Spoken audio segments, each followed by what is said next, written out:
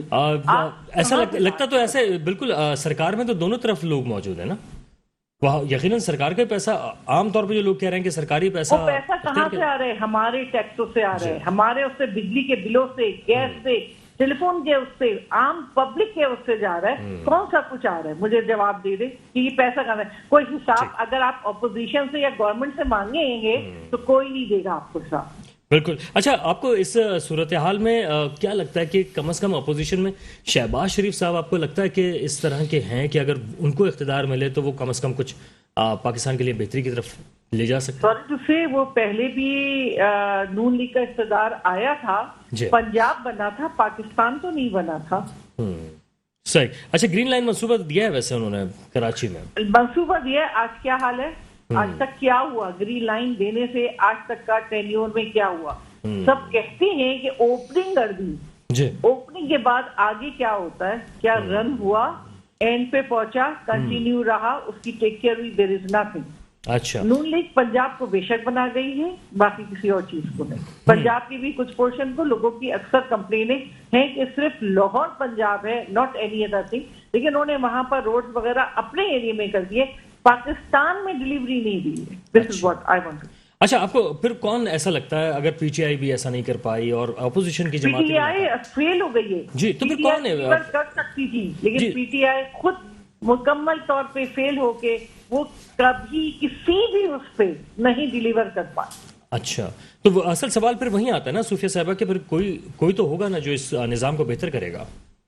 کیا مصطفیٰ کمال صاحب کریں گے؟ شہباز شریف صاحب نے پنجاب بنایا ہے, جی ٹھیک ہے, اس سے وہ نہیں کر سکتے کہ ہاں انہوں نے بہتری لائے, ٹھیک ہے. لیکن میرا خیال ہے مصطفیٰ کمال ایک ایسی شخصیت ہیں جو انہوں نے بہت ٹف ٹائمنگز پہ کام کیا اور کام کر کے دکھایا. میں سمجھتی ہوں مصطفیٰ کمال میں بہت زیادہ ابلیٹی. چل, یہ پوچھ لیتے ہیں کہ کیا مصطفیٰ کمال صاحب وزیر اعظم بن سکتے ہیں شارق صاحب؟ اور بن سکتے ہیں تو کیا ٹرائی کر کے دے سکتے تھے, کوئی وجہ نہیں ہے. مصطفیٰ کمال صاحب نے جو ہے کراچی میں جو ڈلیور کیا, ان کا کام نظر آیا تو جی, لیکن نہیں, کیا آپ سمجھتے ہیں کہ بن سکتے ہیں؟ اتنی ان کی اسٹرینتھ ہو چکی ہے؟ نہیں, ابھی تو خیر ظاہر ہے وہ بھی پولیٹیکلی تو ظاہر ہے وہ بھی صرف کراچی میں قدم جمانے کی کوششیں کر رہے ہیں وزیر اعظم بننے کے لیے. تو بس یہ ہے کہ دعا یہ ہے کہ عمران خان تک کی طرح 22.5 سال کی ان کی جدوجہد نہ ہو. باقی یہ ہے کہ اچھا, لیکن بالکل. لیکن اچھا شارق صاحب, ایک اور چیز بھی آپ دیکھیں کہ اس وقت جو اپوزیشن میں سیاسی جماعتیں متحد ہوئی ہیں, یہ آپس میں دستگرباں رہی ہیں ماضی میں. تو کیا آپ کو لگتا ہے کہ اگر خان صاحب کو ہٹانے میں کامیاب ہو جاتے ہیں تو کیا یہ پھر ملک کی فلاح کی طرف جائیں گے یا آپس میں لڑنے لگیں گے؟ سر, یہ میں اس کو تھوڑا سا لائٹر نوٹ پہ کہوں گا کہ ٹانگیں کانپ جاتی ہیں. اچھا, کہاں پہ ٹانگ جائیں گے؟ بالکل, تھوڑی سی ایشوز تو آئیں گے, لیکن یہ ہے کہ اب ان کے پاس بھی ایک کلیئر ایجنڈا آنا چاہیے.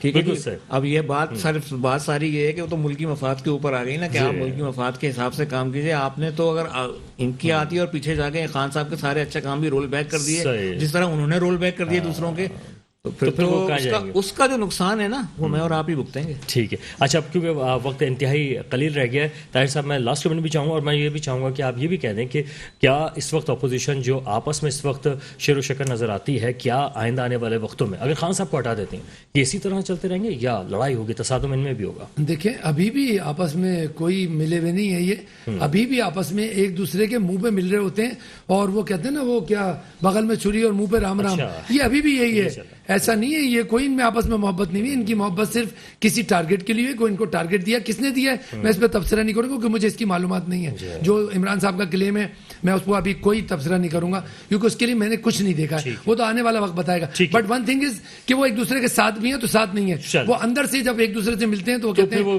کیا کرتے ہیں. صوفیہ صاحب لاسٹ کمنٹ کیجیے گا. جی, میں اس میں کہتی ہوں ابھی ریسنٹ آگے کی بات نہیں کریں. ابھی مولانا فضل الرحمان نے کہا تھا کہ شہباز شریف نے ہم سے بغیر پوچھے